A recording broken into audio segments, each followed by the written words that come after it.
조갑제 TV 시청자 여러분 안녕하십니까? 2020년 3월 16일입니다.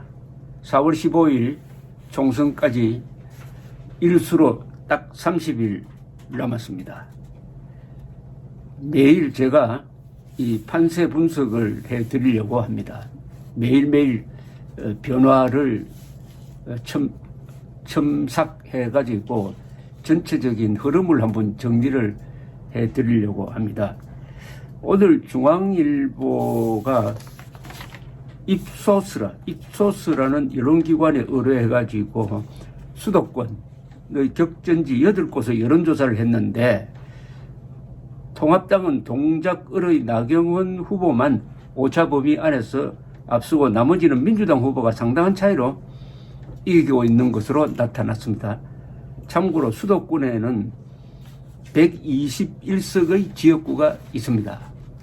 전체 지역구의 한 47, 8% 됩니다. 결국 수도권에서 판결이 납니다. 결판이 납니다. 그런데 이 수도권에서 이 중앙일보에 의하면 민주당 압승 구도가 형성되고 있다는 이야기죠. 그런데 그것을 뒷받침하는 한국갤럽의 여론조사 결과가 있습니다. 지난 금요일날 발표된 건데요. 1,001명 대상 조사했고 플러스 마이너스 3.1% 오차 범위를 갖고 있는데 여기서 보면은 서울에서 민주당 지지가 45%입니다. 그런데 미래통합당 지지는 16%밖에 안 됩니다. 3분의 1입니다. 3분의 1. 그런데 경기 인천도 민주당 지지가 39%, 통합당 지지는 21%니까 이건 또 반밖에 안 되네요. 이런 압도적으로 불리한 여론 구조를 가지고 있으니까 각 지역구에 지금 예측 조사를 하면은 7대1 같은 결과가 나오니까 수도권만 보면은 민주당 압승 구도가 형성이 되었다. 이렇게 판단해야 될 것 같습니다. 요새 뭐 유튜브에서 이 주역하는 사람이 나와가지고 민주당이 참패하는 구도다라고 한다는데 글쎄요. 주역에 선거 예측까지 들어있는지는 모르겠지만은 주역이 중국에 상고시대 때 있었는데 또는 길거리 무슨 여론조사 하면은 민주당 참패 구도인데 지금 이렇습니다. 한 달 앞에 두고 야당이 참패 구도를 형성한 게 2004년이었습니다. 그때 잘 아시다시피 노무현 대통령을 국회가 탄핵 소추하면서 노무현 대통령이 직무정지에 들어갔어요. 그 상황에서 선거가 이루어졌는데 그때 좌파 세력이 KBS, MBC를 앞세워가지고 일대 선동을 하면서 탄핵 반대 여론을 한 7, 80%까지 끌어올린 적이 있습니다. 그런 가운데서 선거가 치러지니까 선거 시작 무렵에는 이거는 완전히 당시 당시 정당 이름이 열린우리당인데 열린우리당에 한 200석 이상 차지하는 구도로 출발을 했는데 당시에 구원투수로 나온 사람이 박근혜 대표가 한나라당을 이끌면서 마지막은 그래도 개헌 저지선을 상당히 확보하고 아주 견제 구도를 형성하는 식으로 만들었습니다. 그러니까 압승 구도로 열린우리당 압승 구도가 나중에는 거의 비슷해졌어요. 이번도 이 민주당 압승 구도로 출발을 하면은 이 보수 세력이 결집할 가능성이 있습니다. 이 큰일 났다. 선거에서는 이거 우리가 큰일 났다. 우리가 지겠구나라고 생각하는 사람이 나중에 이기는 경우가 비일비재합니다. 그런 점에서 비관할 필요는 이 우파 진영에서는 비관할 필요가 없다. 이렇게 보여집니다.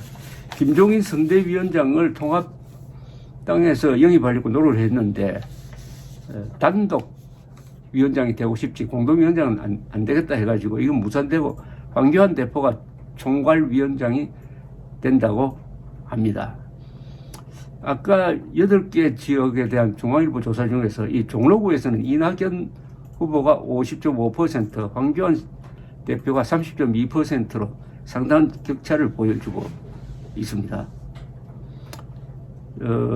이게 지금 이번 선거는 이게 아주 비상한 시국에서 펼쳐지니까 이 예측하기가 참 어렵게 된 것은 바로 이 코로나 사태로 전 세계적으로 일찍이 보지 못한 이 국경 폐쇄, 여행 금지, 아니면 자국민들에 대해서 일종의 연금이죠. 바깥에 나오지 말자, 나오지 마라.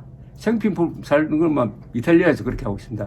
빼고는 아예 바깥으로 나오지 마라. 이러니까 공항은 완전히 폐쇄될 정도고, 사람 모이는 것은 피하고, 이러니까 당연히 한국에서도 실내에서 보내는 시간이 많고, 실내에서 보내다 보니까 미스터 트롯 같은 프로는 기록적인 시청률을 보이는데, 아마도 방송 토론 그리고 유튜브 영향력이 이번 선거에서 매우 클 것이라는 생각이 듭니다. 그런데 이 여론조사를 요새 전화를 많이 받는데, 저는 뭐 여론조사 전화를 받은 적이 없는데, 받은 분의 이야기는 어느 당을 지지하십니까? 라고 묻는다고 합니다. 예, 근데 어느 당 이름을 쭉 불러주지 않고, 어느 당을 그러면은 자유한국당을 지지합니다라고 답하는 사람이 많다고 그래요. 사실은 미래통합당을 지지하는데, 미래통합당이 왜 지지 않습니까? 자유한국당을 지지합니다라고 하면은, 그걸 미래통합당으로 개선해 주는 건지, 아니면 무효로 처리하는 건지, 그걸 알 수가 없습니다. 어쨌든, 이 미래통합당이라는 이름 장명 때문에 여론조사에서 상당히 손해를 볼 것이라는 느낌은 듭니다. 여론조사에서만 손해를 볼 것이 아니라 투표에서도 손해를 보게 될 것 같은데, 그렇다면 미래통합당이라고 하지 말고 앞으로 기호 2번 당이다. 기호 2번. 기호 2번을 강조하는 게 맞는 게 아니냐 하는 생각도 듭니다. 또 미래한국당이 또 있죠. 이 비례용 정당인데, 여기서 아마 오늘 내일 그 후보 순번을 발표를 한다고 하고, 이 민주당은 지금 급조를 해가지고 비례정당을 하나 만들고 있습니다. 지금 울산 선거 부정사건으로 청와대와 경찰이 짠 희대의 이 부정사건으로 기소된 황운하 전 울산경찰청장과 또 기소된 한병도 전 정무수석이 민주당에 의해서 공천되었습니다. 이들 일도 처음이죠. 그것도 선거법 위반으로 기소된 사람을 후보로 공천을 했다. 이 정권이 얼마나 급하면은, 즉 총선 이후에 문재인 대통령과 그 측근을 보호해야 되겠다는 일념이 얼마나 강하면 이렇게 무리수를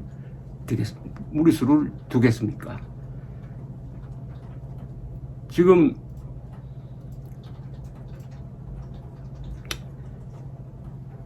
총선까지 이제 30일 남았는데, 앞으로 변수를 이렇게 쭉 종합을 해보면은 무엇보다도 코로나 사태입니다. 국내에서 진정이 될 것이냐. 국내에서 진정이 되면은 지금 상당히 증가수가 2자릿수로 줄었습니다. 들면은 여당에 유리해질 것입니다. 왜냐? 공을 앞세울 것입니다. 우리가 잘했다. 사실은 정부가 잘했다기보다는 의사들이 잘했죠. 그러나 그 공을 독차지할 가능성이 많습니다. 중국에 대한 입국 금지 조치를 취하지 않아가지고 이렇게 확진자가 많았다는 것은 묻힐 가능성이 상당히 많습니다. 그리고 또 줄어들었다가 또 늘면 어떻게 되느냐. 그래도 이 정권이 별로 손해를 볼 것 같지 않는 게, 항상 지금 뉴스를 만들어내는 것은 정부 쪽입니다. 대통령이 어디 갔다, 뭐 보건복지부 장관이 어디 갔다, 누가 어디 가서 이재명, 박원순은 어떻게 하고 있다, 이런 식으로 뉴스를 만들어내는 쪽이 정부 사람, 여당 사람들이 많아요. 그럼 그쪽으로 관심이 쏠립니다. 그러면 아무래도 그게 지지율로 전환되는 경우가 많습니다. 이런 판국이니까 우선 야당은 선거운동을 제대로 할 수가 없습니다. 야당의 선거운동은 주로 폭로고 공격이고 하니까 야외로 나와야 됩니다. 거리로 나와야 되는데, 또는 시장 바닥으로 돌면서 몸으로 때우는 건데, 그런 선거운동이 불가능해져 버리고 말았습니다. 그러니까 이 코로나 사태는 전반적으로 보면은 통합당에 매우 불리한, 그리고 이 정권에 매우 유리한 환경을 조성을 했는데, 여기에 또 친여 여론, KBS, MBC를 비롯한 친여 여론 형성기관, 즉 언론이 아주 강하다는 사실을 우리가 지적할 수가 있습니다. 이런 가운데서 이제 공천 후유증, 이 미래통합당의 공천 후유증을 어떻게 정리하느냐 하는 것인데, 이건 이미 막 공천이 거의 다 이루어졌습니다.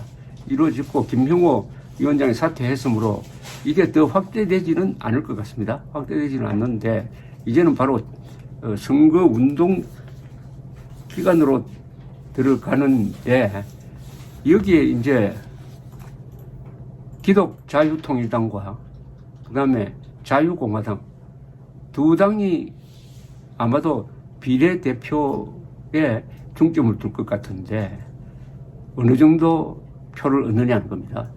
4, 5% 정도 얻어야 의석수를 확보를 하는데, 현재 여론조사에서는 이 두 정당에 대한 여론조사 중에서 리얼미터가 조사한 걸 보면은 이 자유공화당이 2% 이상, 2.6%인지 그 정도로 받는 걸로 나와 있습니다. 그것도 많이 오른 겁니다. 1%에서 2.6%. 갤럽에서는 1% 정도 됐고요. 그래서 이렇게 말하자면 행동하는 우파 정당이 이번에 의석수를 확보할 수 있느냐 없느냐가 하나의 변수입니다. 근데 이게 갈라져 있습니다. 자유공화당과 기독자유통일당 두 당이 선거운동을 하려면 국민들한테 알려야 하는데, 알릴 시간이 충분하지 않다는 생각이 들고, 이게 출발할 때 여유가 없이 출발을 하죠. 미래통합당이 여유가 있으면은 표를 갈라줄 수도 있는데, 미래통합당이 지금 참패 구도로 가면은 아마 보수 성향 사람들은 한 정당으로 몰아주자 하는 쪽으로 가지 않을까 하는 생각이 듭니다. 총선 투표율을 30일 앞둔 시점에서 보면은 코로나 사태가 처음 발생했을 때는 이걸로 정부 여당이 이번 선거에서 참패를 할 것이라고 했는데, 시간이 지나면서 분위기가 바뀌고 있어가지고 이제는 통합당 또는 야당의 참패 구도로 출발을 했다.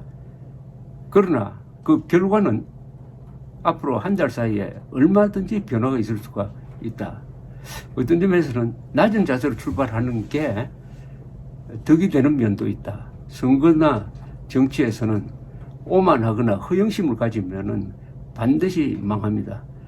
이 낮은 자세로 출발하니까 뭐 악착 같은 이 투지를 가지고 생존의 몸부림을 칠 수 있지 않겠느냐.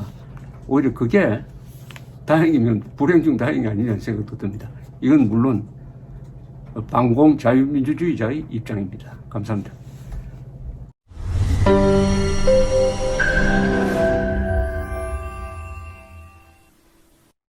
조갑제 TV 시청자 여러분 안녕하십니까? 2020년 새해를 맞아서 조갑제 TV가 새로운 시도를 하겠습니다.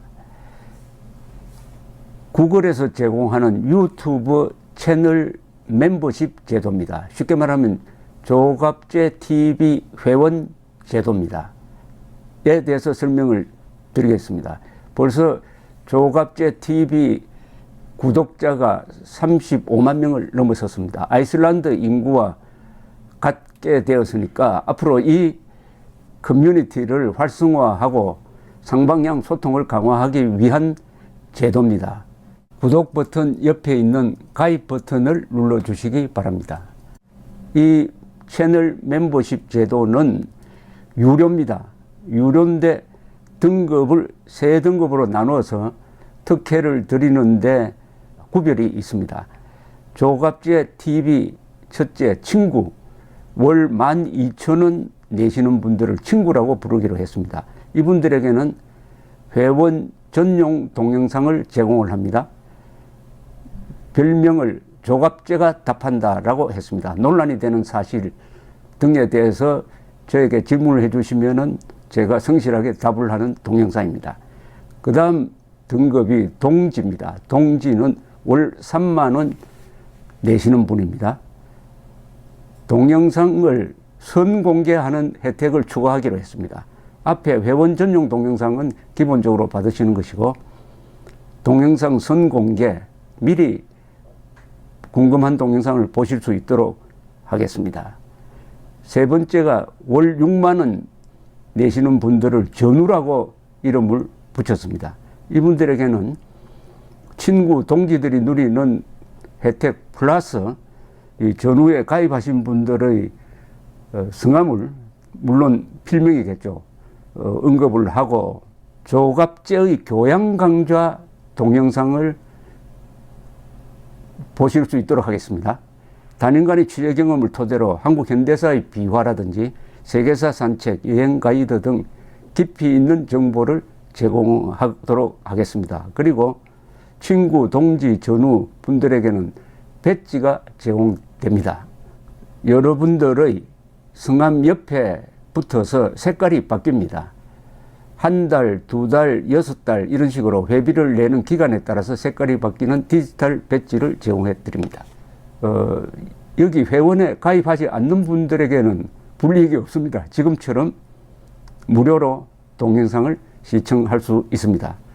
여기 동영상 가입 절차는 별도의 공지를 참고해 주시기 바랍니다.